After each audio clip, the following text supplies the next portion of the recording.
How did you decide what to name your business? Is it your personal name? Is it a made-up word? Is it sort of just a description of what it is that you do?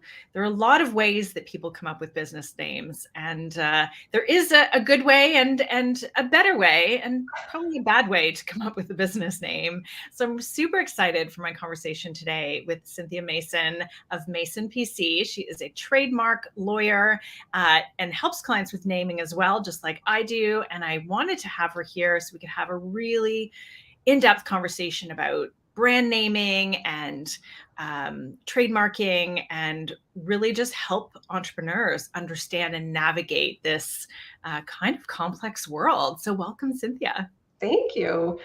I love the topic of naming. It is one of the things that I think has evolved kind of the most enjoyably out of my legal career is, you know, looking at the process of how companies and how business owners come up with names. It's a lot of fun. And there's a lot of times people think there's a kind of marketers have a different view from legal on what makes a good name. And in fact, like a lot of the points are the exact same. It's just, they I think lawyers aren't great at explaining it. It really sounds a little less sexy than the marketing version of it, right? It does. So But what are those things that you see are really key in the naming process? well, I mean, to me, a great name is something that is unexpected. So it's unexpected, it's an unexpected use in the context. And whether it's existing words used in an unexpected way or a completely coined word used in an unexpected way, it creates a really great and memorable name. Like, I mean, at the end of the day, every business owner wants their business name to be remembered. I mean, that is goal number one. Make it easy for people to remember your name so that they can keep coming back and they can refer you to everybody that they know. And so, looking at the criteria or ways that you can create a memorable name, one of the ways to do that is to come up with something really unexpected. And the great thing about unexpected names, in connection with products and services, is those actually turn out to be the most easily registrable trademarks. So when you have a name that is actually expected, so it basically describes what it is you're selling, or it's your name, it's describing who's providing the service or the products, those words are very difficult to register as trademarks because the law doesn't like to grant exclusivity to one particular person for descriptive words and terms or for a name. And so when you can veer away from the expected into the unexpected, you end up with really great, memorable, and registrable names. Yeah. And then you also need to, the things I always tell my clients is you need to be able to get a domain name and all of your handles, and preferably the same handle across all platforms. So you could come up with the best name in the world, but if you can't get a domain name that's even close or fits that, and the handle, there's no handle that's available, or, then that becomes kind of a non-starter for me, because it becomes less of a great name if you can't get the domain and the handles. It's true. And, when it comes to owning a trademark and owning it by way of a trademark registration, one of the criteria is that, the name is distinctive, but and that part of that is that it's unique. And so when we do searches on proposed names to see if they are available for our clients' intended use, we look at domain names, we look at social handles, we look at what's already on the trademarks register, we look at what's out there as an unregistered trademark, and we kind of provide, an opinion on whether what they want to use is actually going to be a good name or not. And, oftentimes, clients, hopefully, clients are coming to us with proposed names. And I always recommend that you come with 3 to 5, like a short list of 3 to 5 possible names. We do some quick and dirty clearance searches to see if there's anything obvious that's already out there. But I mean, before, even coming to us with a list of 3 to 5, that list of 3 to 5, you really should have, like, on a short-term basis, at least register the domain name for a year. Just park it, just to make it available in case this is the name that you end up going forward with. And so, yeah, the quick and dirty searches will eliminate things right away, because oftentimes if something's not available, it's pretty clear why. There's either something on the trademarks register, or you can Google it and it's coming up on the first couple of pages of search results. Yeah. But yeah, you want your digital properties to point to your name, and that's part of what goes into the evaluation of what makes a great name. So I'm trademarking Brandcamp, and it's a long process. Like, it is very long. I think we're at least 2 years in. I think it was pre-pandemic, and then it's made it even longer. But what I ended up doing, because there were other people starting to use the name Brandcamp, and I was, I have that digital footprint. So we've got that to kind of prove that. But what I ended up doing is I went in and bought all of the domain names related to Brandcamp. Yeah. Yeah. So $600 worth of domain names, like Brandcamp Retreat, Brandcamp Program, Brandcamp whatever, like Brandcamp dot something, like all of that. So it's not even just going, can I get the .com or the .ca? There's so many options. And if you want to really protect that from other people using that as a business name, you want to buy up more of those domain options. Yeah, I always liken those types of, I mean, we have dozens of trademark registrations for Mason PC and for Markably. It's like insurance, like for your address online. You want to make sure that you're kind of like putting up a fence around your name, and part of that fence is, you have all of the domains, you want the social handles so that other people can't take them. Whether you're ever going to use Twitter or, Facebook in connection with your business, you want to make sure you still have the name or you have that account name locked down so somebody else isn't going to get it. Yeah, absolutely. So if anybody's joining us live, if you have questions for Cynthia or I about naming, about trademarking, pop it in or just say hi in the comments so we can see you're here. Would love to know. I know, we've had, I had a number of people respond today when I sent out an email about, like, how did you come up with your business name? And some of them, one actually said, hey, we did this at Brandcamp and it was awesome. And another one was like, oh, it's kind of a mashup of mine and my husband's name. And it's okay, but it was just the best we could kind of come up with. And so I think a lot of people really do struggle with naming their business. And how do you come up with that name? Well, I mean, when we go through kind of a brainstorming session with our clients, we always start from from a perspective that kind of avoids, thinking about names that mean something to you, because at the end of the day, you want your name to mean something to your purchasers. And, while your dog's name or your kids' names or your names could, they're within your vocabulary and your dictionary, and they're words that are going to come up. In the evaluation on whether it's going to be, a great name for your business, think about how your purchasers are going to respond to it. Is it going to mean something to them? And when I say mean something, you don't want that name to actually tell people what you're selling, but you want it to invoke some sort of feeling.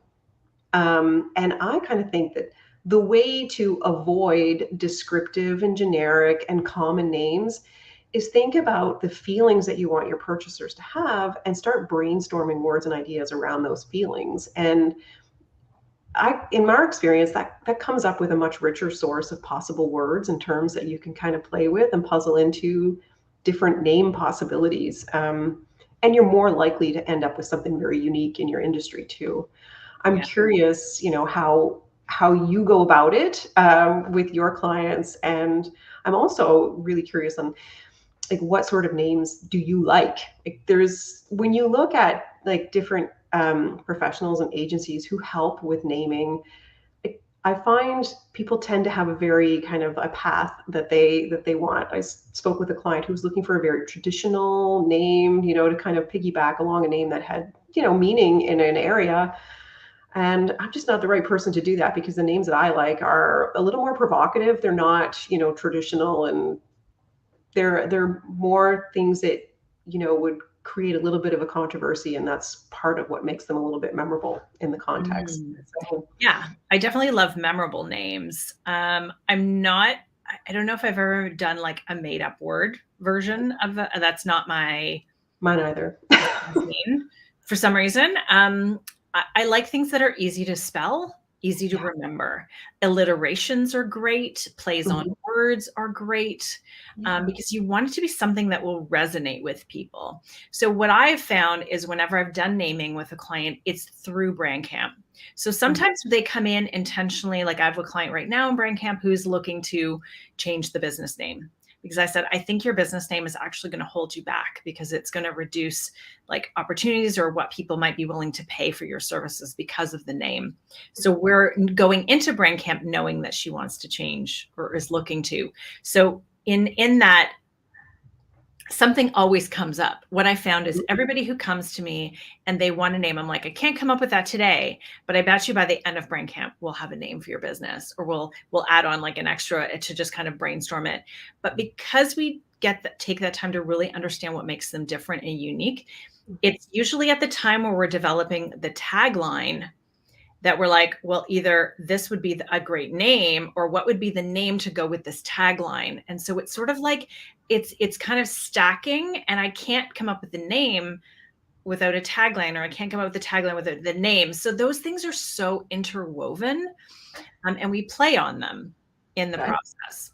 I agree. To me, I think taglines go hand in hand, and I know that business owners have taglines that they're using, and most of them are not protecting them either. They'll Yeah. protect their name, but then they'll forget about the tagline part of it. But you're right, like the tagline very much kind of amplifies the name and kind of helps the name become more memorable. And a tagline is a great way also to avoid descriptive names. So you have less of an impulse to put descriptive words in your name if you have a tagline that goes along with it that clearly articulates what it is you're actually selling.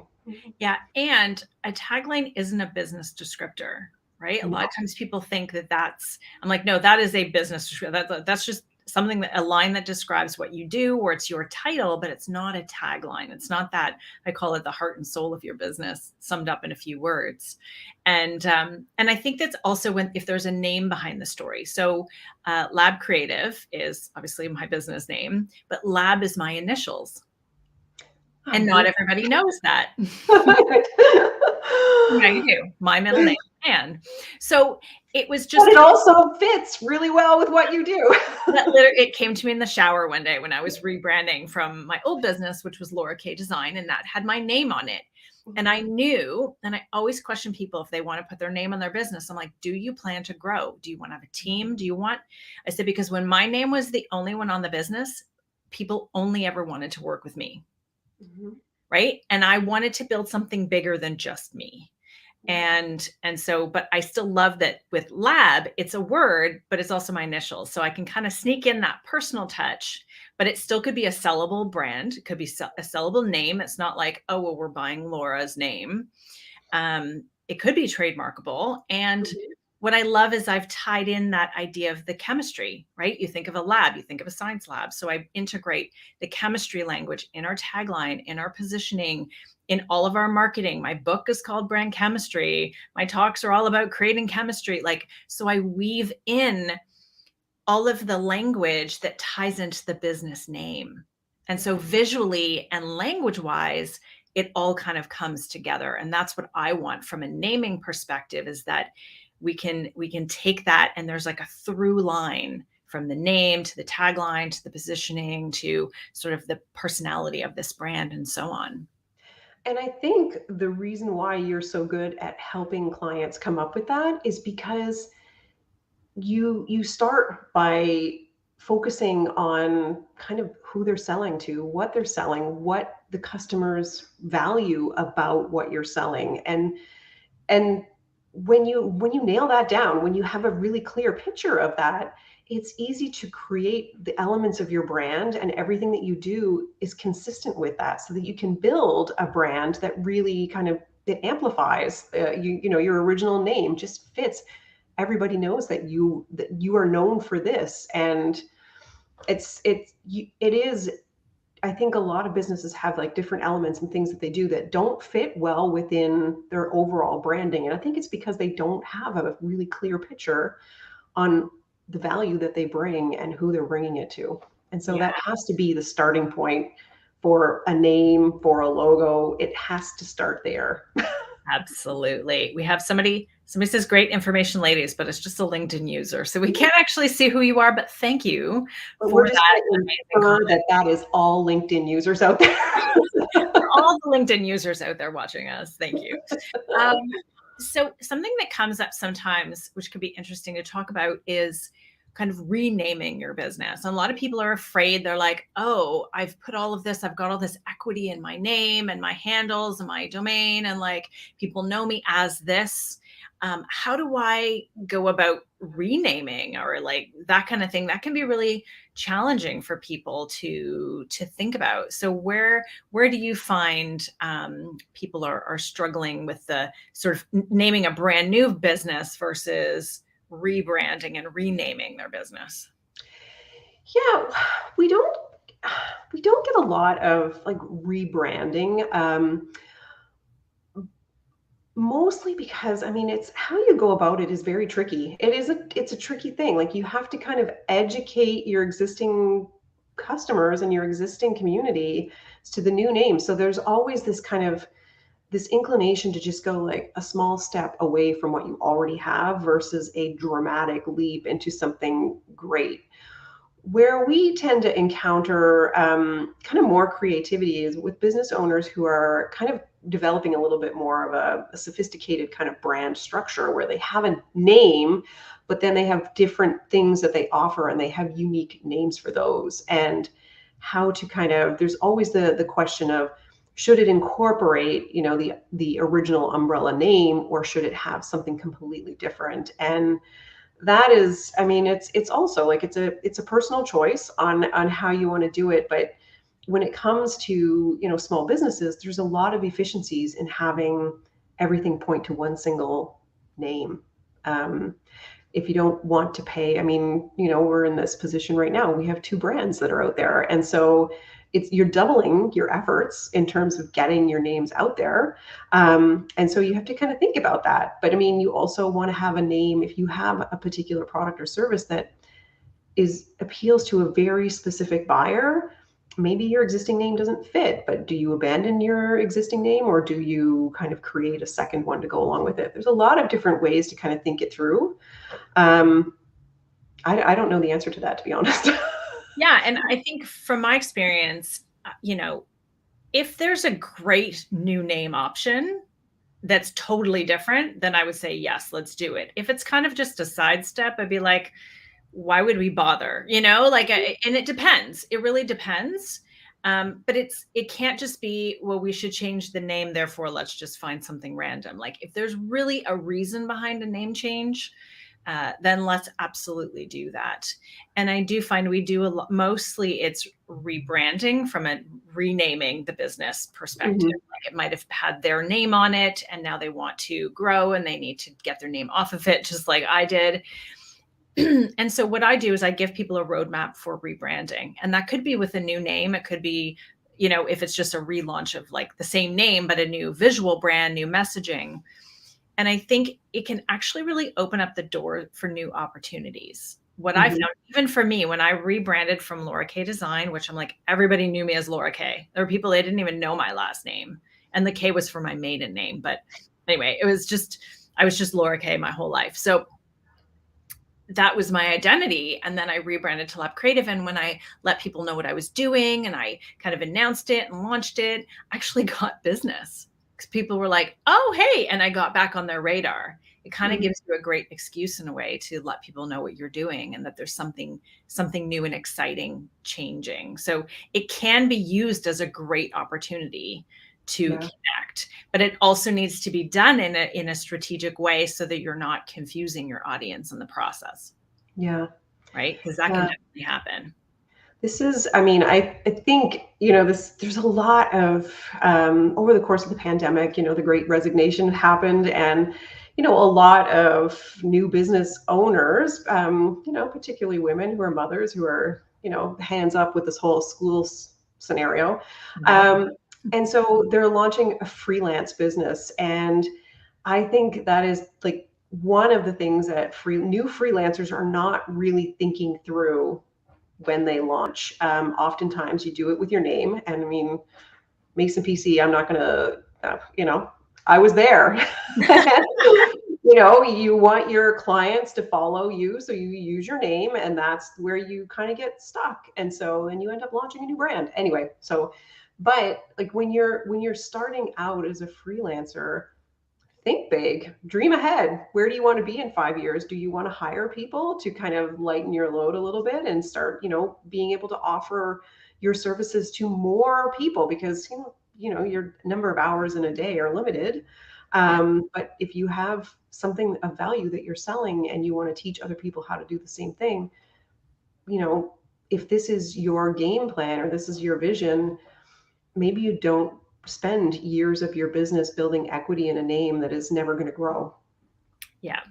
Well, and I also changed my business. So Lower K Design was a different business than what Lab Creative is. So there was also a change in the service that I was providing. So it was more than just a name change and a visual rebrand that took place. So Peter's asking about the Laura. So the A is my middle initial, Peter. So LAB. Yeah, super fun.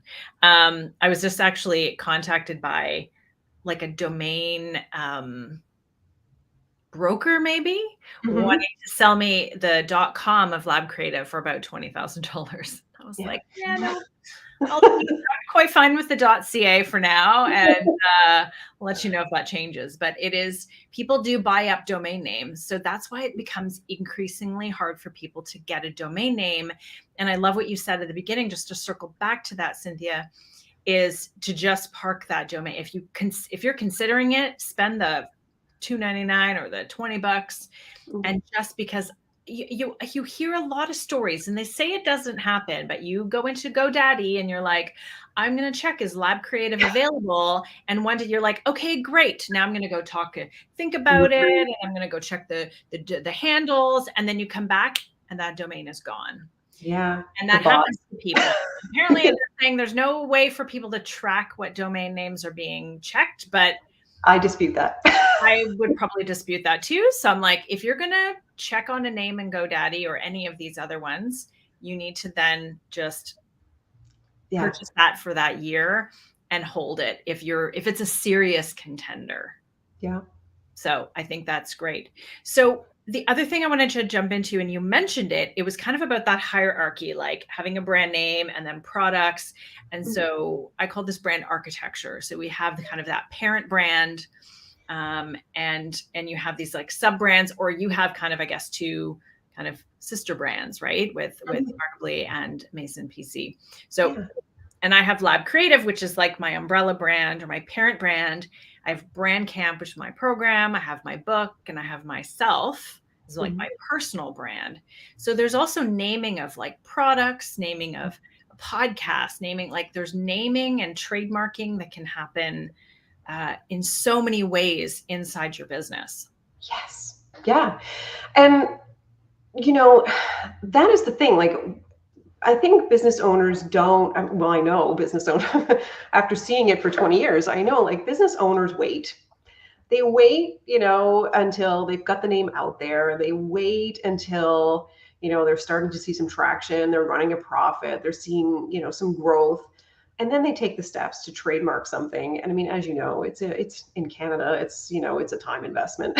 Yeah. But when it comes to whether you want to trademark a name, the question is, do you want to own it? Do you want other people to use it? Or do you want to be able to easily stop them? Because, in this day and age, everything is online. And if you don't have a trademark registration for your name, whether it's your business name, a podcast name, a program name, particularly programs or signature methods, if you don't have a trademark registration for them, you lack the ability to use the online kind of IP enforcement procedures. So, Facebook and Instagram, Etsy, if you're a product seller, if you want to have your names that have value, you're selling something in connection with it, it has value to your business. you want to have the tools to be able to quickly enforce those, to stop other people from using them online. And kind of like the price of entry for those procedures is a trademark registration. And so if you're here in Canada, like we are, think about the fact that it is at least a 3-year time investment from the time of filing a trademark application before you will have the tools at your disposal to stop somebody from using your name on Instagram. So do it as soon as you, basically right after you've decided that you're going to use it. You've got the domain name, and now, even though it's a little more expensive to file a trademark application, it is a good investment in terms of protecting your business in the future. Yeah. Now, if you trademark in, Canada, you can trademark outside of your own country, correct? You can, but are you selling outside of your own country? So that is the thing. So trademark registrations in most countries, they are reflective of use. So trademark registrations don't give you, they give you legal rights, but they are not creating something that's not already in use. You have to have use to go along with your trademark registration. If you have a trademark registration for a name that covers goods and services that you're not selling, your trademark registration is difficult to enforce, and vulnerable to being expunged by third parties. And so if you're going to invest in a trademark registration, you want to make sure that you're also selling products and services. You're using your name in that country. For most Canadian businesses, you look to the United States. Like your goal is really to sell into the US. And so at the time where you file your Canadian trademark application, file a US one at the same time. You'll get the US one faster, assuming you're actually selling there. Because in the US, there are certain points where you have to prove that you are selling everything in your trademark registration in connection with the name in order to keep that registration. It's not a requirement here in Canada, but in the US it certainly is. And so this is something that you need to think about when you're investing in trademark registrations. You can't just get them wherever you want. First of all, it's cost prohibitive to do that, but it's very difficult to enforce a registration unless you have use to go along with it. Yeah, absolutely. So if anybody has any questions for Cynthia about naming or trademarking before we sign off in a few minutes, please do pop into the chat and let us know. So let's just kind of recap, actually, Cynthia. So we talked about kind of that brainstorming more about the feelings as opposed to like what it is that you're actually doing in terms of like coming up with a business name, and trying to come up with something maybe a little bit more, as you said, controversial or unexpected, thought-provoking, right? That's going to stick in somebody's memory. That's going to make them go, oh yeah, I was talking with Cynthia. What was her name? Yeah. And they're going to be able to Google that and remember, right? You want something that's really memorable and unique to you. Then you want to make sure that you can find it. You can get the domain name and the handles. Yeah. You want to buy that domain name, even if it's on your top list of contenders, just to make sure that you don't lose out to some web crawler that decides to buy that up and try to sell you that domain name back for $20,000. Well, it's a business plan. I mean, you could just become a domain name, what's the word? No, don't do that. Don't do that. No, that's kind of dirty. And then you want to trademark that name once you've decided which is the actual name so that you can protect it. Did I cover sort of the... It does. I mean, the trademark registration, it's a tool to help you protect, but it's an asset of your business and it has value. And so we're really trying to kind of change the thinking, change the narrative on when you take the steps to trademark. We want business owners to do it way earlier than what they typically do. Don't invest in, all your branding and, you're launching your business, invest in a website that has it splashed everywhere until you know for sure that you can actually own it. And I don't mean like go through the trademark registration process because, that's 3 years. You're going to start your business in 3 years. Yeah. But, before you file a trademark application, you have to do a certain level of searching to make sure that your registration is actually going to sail through. It's not going to encounter difficulties that you have to deal with. And so these are what we do. This is how we help business owners to, make smart investments in their branding, is by, first of all, owning the business, the blocks that are kind of forming the foundation. And then, you can make a safer investment. I love it. So if somebody wanted to work with you on trademarking their business, Cynthia, what's the best way for them to reach you or connect with you? Well, there's, a couple different ways. I mean, I'm on LinkedIn. I love LinkedIn. I'm here every day. But I also have two domain names. So you can find me at masonpc.com. We have a free consult. We love to speak with anyone who has questions about naming and, protecting names that are already in use and they're maybe a little bit behind in the game in terms of registering them as trademarks. Our sister brand, Markably, is an online platform that helps new business owners just get in the door. We help you file your trademark application. We'll do the basic search for you. We will fix up your application. We'll file it for you to kind of get you on the best start possible, so that the goal is that you don't need to hire somebody to do the entire process for you if you've already invested in, quality help in terms of filing your trademark application. And so you can find me at markably.ca or masonpc.com. We have free consult options through both websites, or you can DM me through LinkedIn. Amazing. Thank you so much. That was so informative and fun. And I love that, I feel like we have similar ideas around naming and how important they are, and just that trademarking process. And it really is an important part of, of building that brand and owning that asset, as you said, as opposed to, waiting years down the road. You've got it. And it becomes like, if you sell your business, you're selling it with a trademark, right? Of that property. So thank you so much, Cynthia. If anybody is, we have a question. Are you exclusively in Canada? Can you help with people trademarking outside of Canada? I can help Canadians trademark outside of Canada. I can't help companies outside of Canada trademark outside of Canada. But if you want a referral to a great attorney or trademark attorney in any other country, I have a really strong international network that I rely on for our Canadian clients. And if send me a DM through LinkedIn, I'm happy to share some names for you. Amazing. Thank you, Cynthia. Yeah, that's actually a really great distinction, that you can help Canadians trademark outside of Canada, but you can't help non-Canadians. And that's probably because of like a legislature, like a law. Yeah, well, right?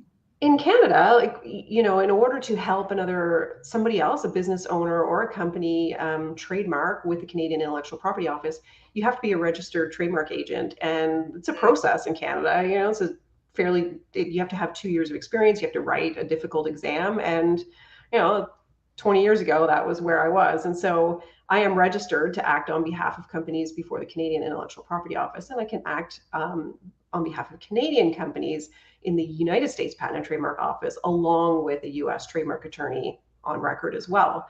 And it's the same other countries. Like, you have to be, authorized to act on behalf of business owners before the National IP Office. And so you want to be careful who you're dealing with and whether they can actually represent you. Yeah. So Dawn, if you want to reach out to Cynthia, she's definitely has some great connections that she can help you with. Thank you so much, Cynthia. Thank you for everyone who joined us. I hope you got a lot of information from that about naming, the importance of that, and also trademarking. If you have any further questions, tag Cynthia in a comment or me, and we'll be happy to help. And thanks again, Cynthia. And thanks for everybody who joined us today. Thanks for having me. I feel like we could talk about this for hours. We probably could. Maybe we'll do a part 2. Yeah, there you go. Awesome. All right. Bye, everybody. Happy Tuesday.